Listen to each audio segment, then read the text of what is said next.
Harry Potter अब बच्चा नहीं रहा। पिछली फिल्म में सेड्रिक की मौत और वोल्डेमॉर्ट की वापसी के बाद हैरी पर हर कोई शक करने लगा है। लेकिन जब सच्चाई को दबाया जा रहा हो और जादूगरों की सरकार खुद आंखें मूंद ले, तब उठ खड़ा होना पड़ता है। स्वागत है आपका ऑरेकल स्क्रीन में। इस बार लड़ाई सिर्फ जादू से नहीं, सिस्टम से भी है। मगल दुनिया में हमला, डिमेंटर्स का आतंक। हैरी गर्मी की छुट्टियां अपने कजिन डडली के साथ बिता रहा होता है। तभी अचानक 2 डिमेंटर्स उन पर हमला कर देते हैं। हैरी पैट्रोनस चार्म से डडली को बचाता है, लेकिन उसे अवैध जादू करने के लिए मंत्रालय से निलंबन का नोटिस आता है। ऑर्डर ऑफ द फीनिक्स का परिचय। हैरी को मडाई मूडी और बाकी जादूगर एक गुप्त जगह ले जाते हैं। सीरियस ब्लैक का घर 12 ग्रिमॉल्ड प्लेस। यही उसे ऑर्डर ऑफ द फीनिक्स से मिलवाया जाता है, एक गुप्त संगठन जो वोल्डेमॉर्ट से लड़ने के लिए बना है। जादू मंत्रालय में सुनवाई। हैरी को जादू मंत्रालय में पेश किया जाता है। डंबलडोर उसकी तरफ से गवाही देते हैं और अंत में हैरी को क्लीन चिट मिल जाती है। हॉगवर्ट्स में नई टीचर डोलोरेस अम्ब्रिज।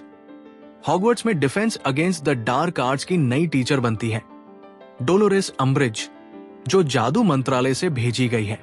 वो बच्चों को जादू सिखाने के बजाय बस किताबें रटवाती है। Umbridge, there will be no need to use magic in my class. वो धीरे धीरे हॉगवर्ट्स की हेड मिस्ट्रेस जैसी बन जाती है और हर आजादी को छीन लेती है। डंबलडोर आर्मी की शुरुआत। हैरी, रॉन और हरमायोनी मिलकर एक गुप्त ग्रुप बनाते हैं, डंबलडोर आर्मी। वो खुद बच्चों को असली जादू और डिफेंस सिखाने लगते हैं। Harry, every great wizard started out as nothing more than what we are now. Neville, Luna, Cho और बाकी सभी बच्चे इस ग्रुप का हिस्सा बनते हैं। हैरी के सपने और वोल्डेमॉर्ट का कनेक्शन। हैरी को अजीब सपने आते हैं जिसमें वो वोल्डेमॉर्ट की आंखों से देख सकता है।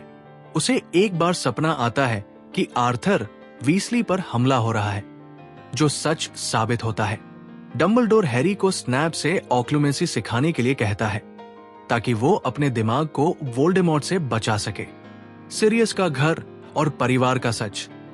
सिरियस ब्लैक का परिवार शुद्ध रक्त का था, लेकिन खुद सिरियस अपने उस अंधविश्वास से अलग थे। हैरी के लिए वो एक पिता जैसी छाया बन जाते हैं। डोलोरेस का आतंक और जादू मंत्रालय का कंट्रोल। अम्बरिज अब पूरी तरह से हॉगवर्ट्स पर कब्जा कर लेती है। वो बच्चों को टॉर्चर करती है और सच्चाई छुपाती है, यहां तक कि उसे इंक्विसिटोरियल स्क्वाड मिल जाता है।